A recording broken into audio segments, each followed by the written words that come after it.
Bahkan perpecahan di kalangan guru-guru, ustadz-ustadz itu pun urusan dunia. Itu urusan dunia. Makanya subhanallah, ini ustadz, beda pendapat. Mereka menyelesaikan masalah banyak orang, tapi mereka nggak bisa menyelesaikan masalah mereka berdua. Kenapa? Karena persoalannya adalah dunia.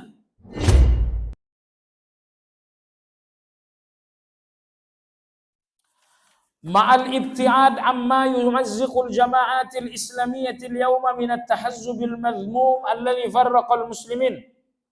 Dakwah salafiyah harus menghindari apapun yang dapat memecah belah jamaatul muslimin. Ini saya kira kita yang ngaji juga nggak komitmen ini. Harus menjauhi apapun yang menjadi perpecahan di dalam jamaah muslimin. Ini di dalam jamaah pengajian aja kita nggak bersatu.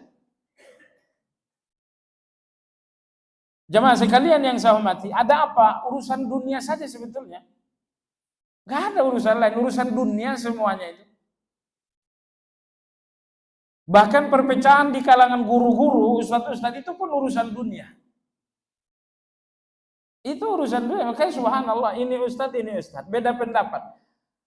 Mereka menyelesaikan masalah banyak orang, tapi mereka nggak bisa menyelesaikan masalah mereka berdua. Kenapa? Karena persoalannya adalah dunia. Hanya saja dunia itu dikasih sampul, entah sampulnya agama, entah sampulnya macam-macam sampulnya. Tapi kebenaran, balil insanu ala nafsihi basirah. Walau dengan banyak sampul untuk mengemas sebuah alasan, hati pasti sadar apa masalah yang sesungguhnya. Nah, itulah dakwah salafiyah yang sesungguhnya, menghindari apapun yang menjadi perpecahan. Nah, di zaman para sahabat perbedaan itu banyak, tapi karena hubud dunia mereka sangat bersih, perbedaan itu nggak jadi perpecahan. Di zaman kita, perbedaan itu pun ada, tapi kemudian berubah jadi perpecahan karena dunia. Banyak persoalan yang sesungguhnya perbedaan. Lalu ini didefinisikan sebagai kesalahan. Ini perbedaan, tapi kalangan tertentu mengatakan ini salah karena tujuannya memang untuk menyingkirkan. Salah satu contoh misalnya, kunut dan tidak kunut. Itu sampai sekarang kawan-kawan ngaji masih sangat kaku banget. Nah, yang kunut dan tidak kunut ini soal salah atau soal benar atau soal perbedaan? Perbedaan. Oh, tapi dalam perbedaan itu ada yang salah, iya. Tapi yang salah dalam perbedaan itu tidak pasti. Yang satu bilang kunut, yang satu bilang enggak kunut, berbeda. Dua yang beda pasti satu benar, pasti satu salah. Tapi mana yang benar, mana yang salah itu enggak pasti. Bismillah jelang Fatihah, jahar atau tidak jahar, itu perbedaan. Jangan sampai perbedaan ini dikatakan salah. Kamu jahar Fatihah salah, bahasa Anda salah. Kalau orang mereka katakan aja itu perbedaan. Makanya dalam istilah ilmiah ada satu istilah yang dinamakan tasyaddud. Tasyaddud. Apa itu tasyaddud? Berlebih-lebihan. Di antara bentuk berlebih-lebihan itu ada perbedaan yang seharusnya menjadi ruang untuk kita bertoleransi. Tapi ruang perbedaan ini kita tutup, nggak boleh ada perbedaan. Padahal itu perbedaan. Itu kan? Ingat, masalah dalam agama kita cuma 3, nggak ada yang keempat.